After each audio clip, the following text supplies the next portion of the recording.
Hello friends, I'm recording this video because I couldn't be with you this Sunday morning, and I hope that it finds you well, and I hope that it provides a new perspective on the generosity that we are called to as Christians in the church.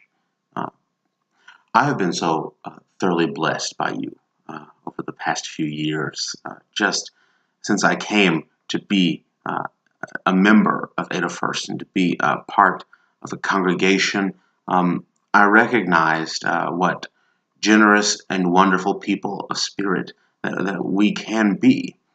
And I just want to thank you for that. And I want to talk a little bit about what it means to be in a mindset of generosity to me, and what I think that means, and what it has meant for me.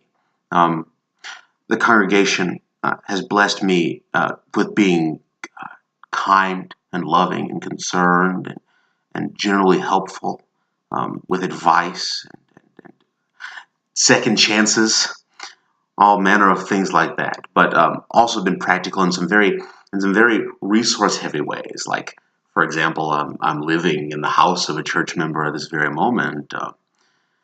I don't know where I would be without the generosity of you, of Ada First. And I'm so appreciative of it. But I also think we have an opportunity to learn a little bit more about it. I am aware of the generosity that I have received, but I'm also aware of the generosity that I've always felt that I wasn't able to give, at least to people who are older than me, who are further along in resources, who normally have more money and work and experience. I wondered to myself, how is it that I can be generous if I don't have those things?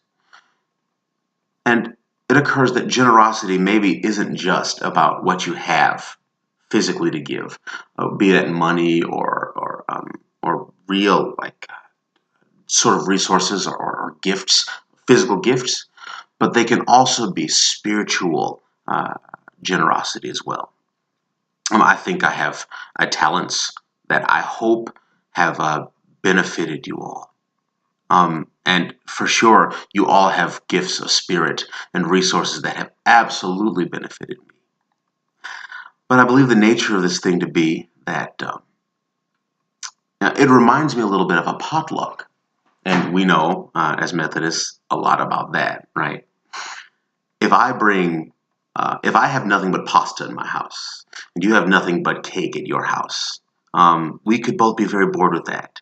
And I could say, I need something sweet. You could say, I need something that isn't so sweet. When we bring our resources together at the potluck, both of our needs are fulfilled. And so I think that I have learned from being with you that generosity and that living generously is a mindset that says, I'm going to bring what I've got, and you are going to bring what you've got, and we're going to make sure that everybody has what they need. I pray for you in this season, as our church figures out our stewardship, and I pray that that each one of us individually can sit down and devote some real time to thinking and praying about the ways that God has put abundance in our lives, and be honest with ourselves about the places in our own lives where we have needs. And then I ask you all, after you have done that personally, look around at your brothers and sisters in the church and say, how has God been working to fulfill my need through them? And I think even more poignantly, how has God been working to fulfill their need through me? Blessings to you.